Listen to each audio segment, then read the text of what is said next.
అమ్మా అమ్మా నీ వెన్నెలా.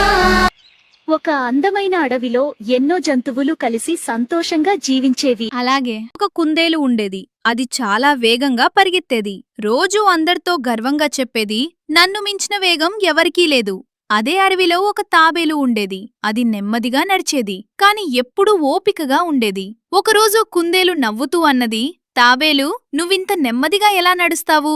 తాబేలులు ప్రశాంతంగా చెప్పింది, నెమ్మదిగా అయినా నేను ఆగకుండా ముందుకు వెళ్తాను. కుందేలేలు నవ్వి అన్నది, అయితే పందెం చేద్దామా? అడవి జంతువులన్నీ చేరాయి. ప్రారంభం నుండి ముగింపు వరకు ఒక దారి నిర్ణయించారు. పందెం మొదలైంది. కుందేలు వేగంగా ముందుకు దూసుకెళ్ళింది. కొద్దిసేపట్లో చాలా దూరం వెళ్ళింది. వెనక్కి తిరిగి చూసి నవ్వింది. తాబేలు ఇంకా చాలా వెనకే ఉంది. ఇంకా సమయం ఉంది అనుకుని ఒక చెట్టు కింద నిద్రపోయింది.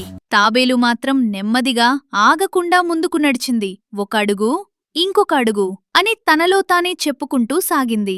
సాయంత్రమయింది. తాబేలు ముగింపు దగ్గరికి చేరింది. అప్పుడే కుందేలు మేల్కొంది. భయంతో పరిగెత్తింది. కాని అప్పటికే ఆలస్యమైంది. తాబేలు గమ్యం చేరుకుంది. అడవి జంతువులు చప్పట్లు కొట్టాయి. కుందేలు తలవంచి అన్నది, నేను గర్వపడ్డాను, తప్పు చేశాను.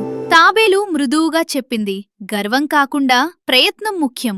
ఆ రోజు అందరూ ఒక విషయం నేర్చుకున్నారు. కథ యొక్క నీతి, నెమ్మదిగా అయినా నిలకడగా ప్రయత్నిస్తే గెలుపు మనదే. మీకీ కథ నచ్చితే అమ్మ చెప్పిన మాతా ఛానల్ను తప్పకుండా సబ్స్క్రైబ్ చేయండి. ఇలాంటి మంచి మంచి నైతిక కథలు ఇంకా వస్తాయి.